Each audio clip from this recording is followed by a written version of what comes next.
A soldier watching over the tomb of the unknown soldier got hurt, and what he did next shocked everyone. It started when an officer spoke to the crowd. "We're about to begin the changing of the guard ceremony.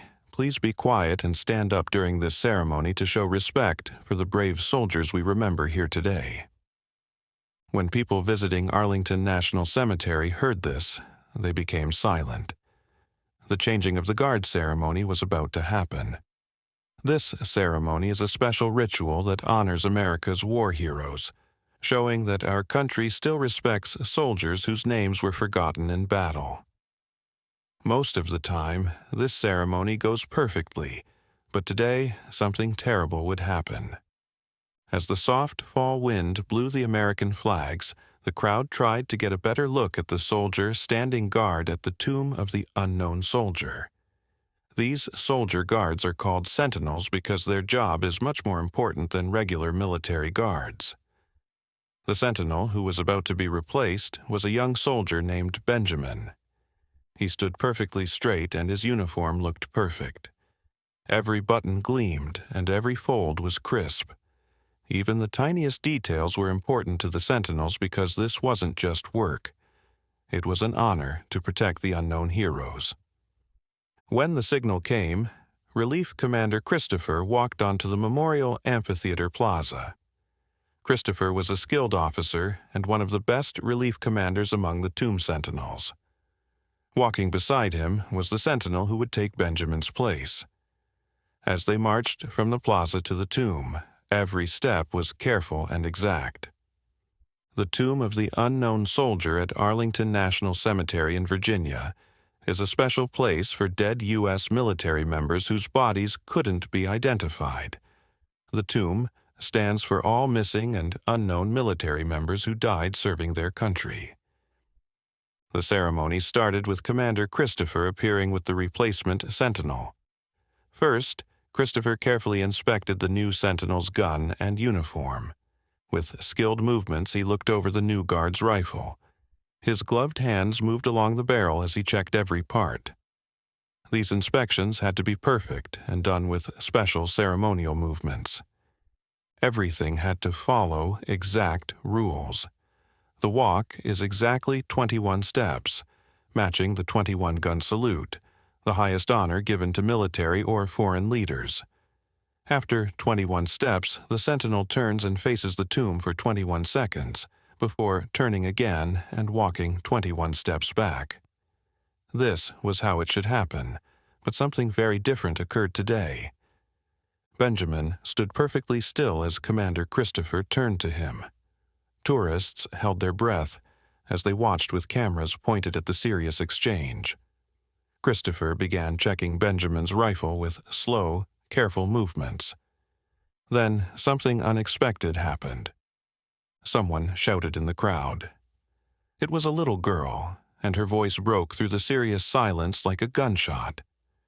In that moment, Christopher's hold seemed to slip. The rifle he was looking at tilted strangely before falling from his hand. Before Benjamin could move, the rifle dropped straight down, but the worst was still coming. Benjamin felt sharp. Burning pain burst from his right foot. It felt like someone had stabbed a red-hot metal rod through his boot.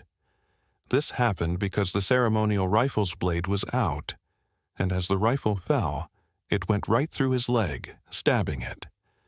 Benjamin's breathing stopped and his sight became fuzzy. He wanted to scream, jump back, and grab his foot, but as a sentinel he couldn't do any of this.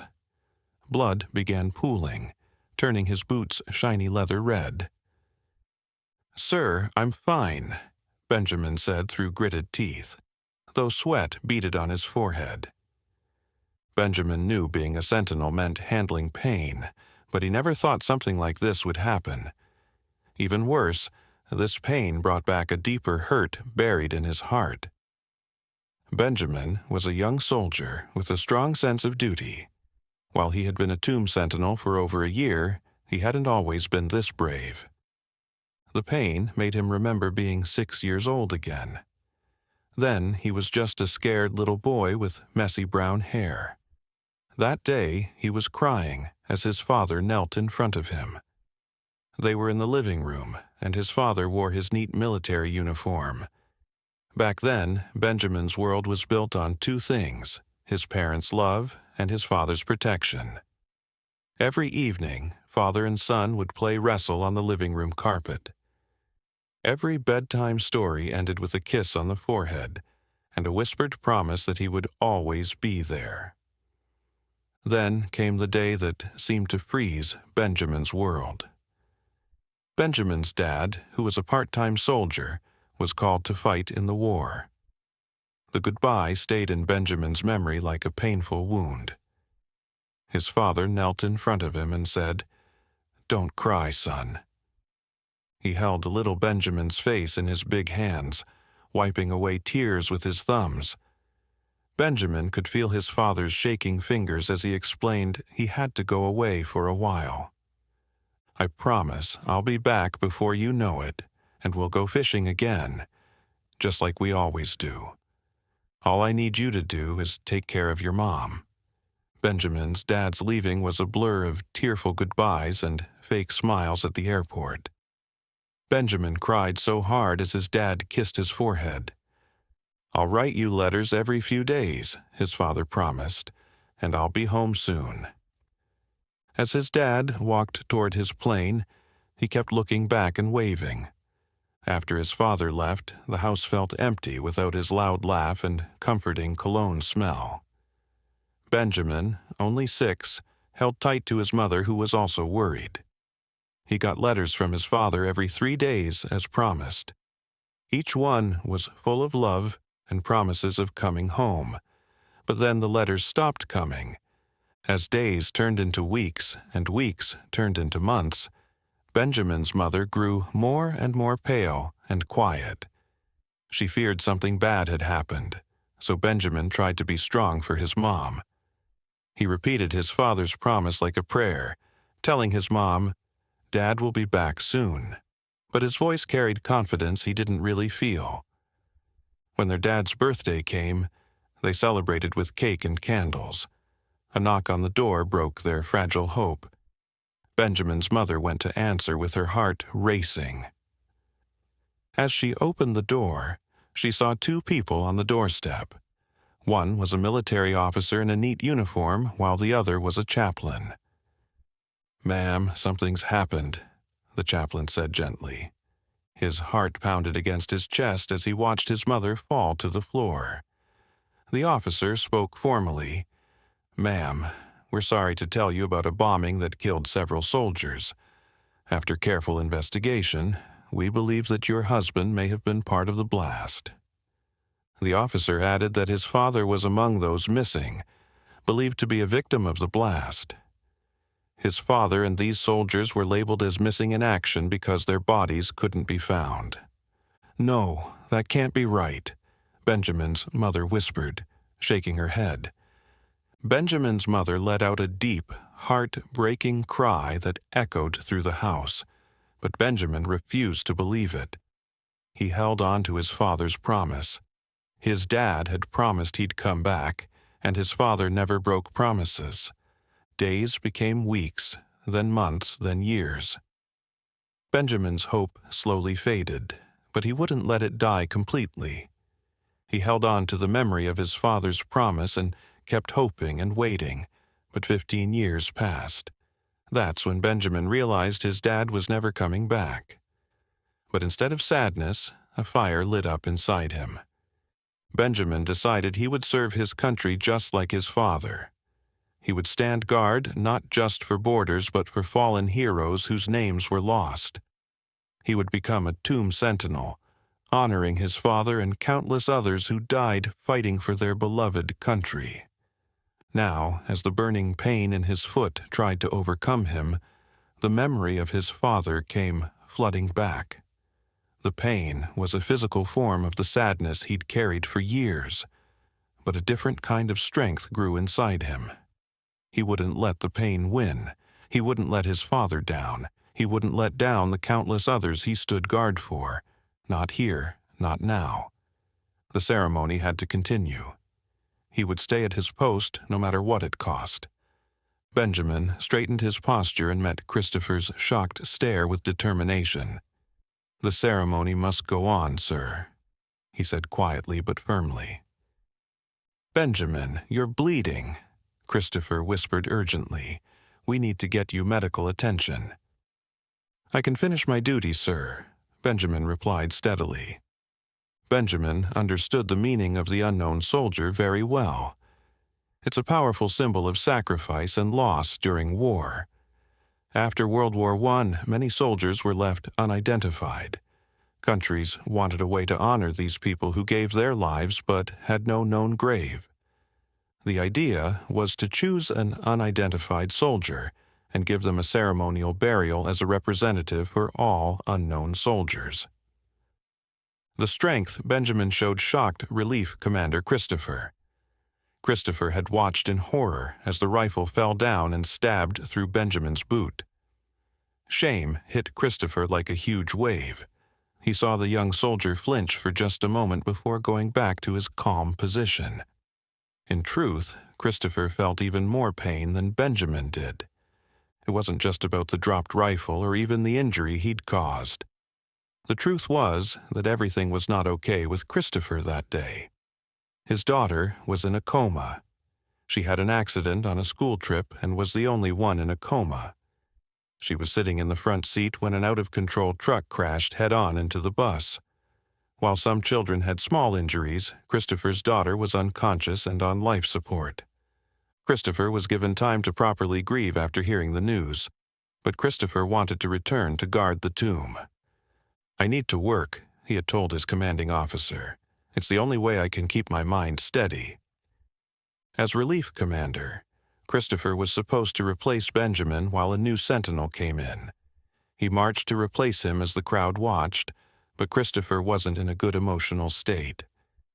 As he reached Benjamin, a girl screamed, and it sounded so much like his daughter's voice. "Grace," he thought, panic rising. Will she wake up? If she does, will she ever walk again? Christopher tried to push away these thoughts, but they distracted him, causing the rifle to slip and fall. Christopher was horrified, but to his surprise, Benjamin stayed very calm and composed. Despite the terrible pain, Benjamin kept his composure and professionalism. He finished the changing of the guard ceremony alongside the relief commander. Only a sign of pain on the sentinel's face and blood flowing from his boot showed how bad the injury was. It happened so fast that a regular person would have missed it, but a tourist caught the incident on video. The video went viral, showing Benjamin's dedication and the tomb sentinel's discipline. It wasn't the dropped rifle that amazed the internet, but the soldier guard's steady dedication after getting stabbed in the foot. The fact that the young soldier's face barely showed pain amazed millions of people. Meanwhile, medics rushed Benjamin to the base hospital. The first X-rays showed a more worrying picture than expected. The bayonet wound might have gone deep enough to cause infection and possibly damage nerves. This could threaten his entire career as a sentinel, a devastating possibility for Benjamin. Days became weeks, and reporters camped outside Arlington, but all this time Benjamin struggled with the possibility of medical discharge.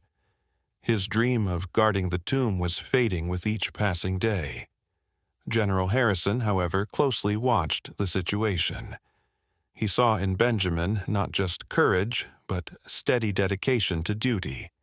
"Son, you've shown what it truly means to serve," General Harrison told Benjamin during a visit.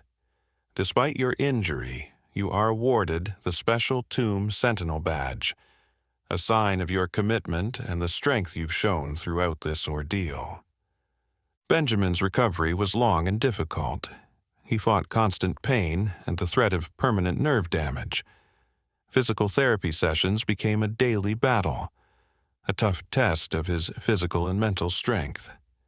Each step forward was a victory, fighting against the possibility of giving up his dream. The memory of his father and the promise carved in his heart fueled his determination. He pushed himself beyond what he thought possible, surprising even the therapist's expectations. "I won't quit," he told his physical therapist during one particularly tough session. "My father never quit, and neither will I." Slowly and carefully, he got back full use of his foot. The news was met with cheers from everyone who had seen his steady dedication.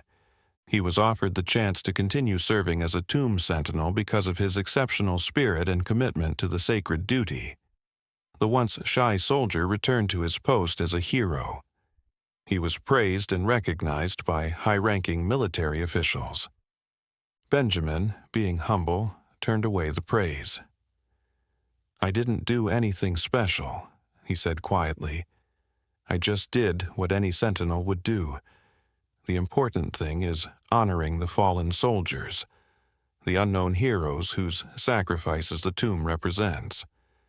His quiet dignity only added to the growing admiration. Relief? Commander Christopher also felt happiness in the end. His daughter Grace had woken up from her coma. Tears filled his eyes as he heard the news. His Grace was weak, and her voice was barely a whisper, but she was awake and squeezing his hand. "Grace, can you hear me?" Christopher whispered, holding her hand tightly. "Dad?" she replied weakly, her eyes fluttering open. The doctors spoke of a long road to recovery, but for Christopher it was a path he'd gladly walk. He spent every waking moment by her bedside. As he told the story of the dropped rifle and the brave soldier Benjamin, Grace's eyes widened. "Dad," she whispered, "that was on the news. You were there." Christopher could only smile. In that moment, the fear and worry that had eaten at him for so long faded away, replaced by simple joy. He wasn't just a soldier, he was a father, and his daughter was home. "I'm going to spend more time with you from now on," Christopher promised Grace. "There are brave soldiers like Benjamin to carry on the watch." The viral video became a regular part of training programs, as a wonderful reminder of staying calm under pressure and the steady devotion required to stand guard for people who couldn't speak for themselves. Benjamin's heroism and persistent dedication inspired a new generation of troops. He was no longer just a soldier, but a symbol of loyal duty. The little boy who stood watch in his heart for his missing father had grown into a man who stood guard for a country on the sacred grounds of Arlington National Cemetery. Did you like this story? What would you do if you got hurt but still had something important to do? Tell us what you think in the comments. If you liked this story, follow our channel and click like. Being brave means doing what you have to do even when it's tough. Thanks for watching. See you next time. Have a good day.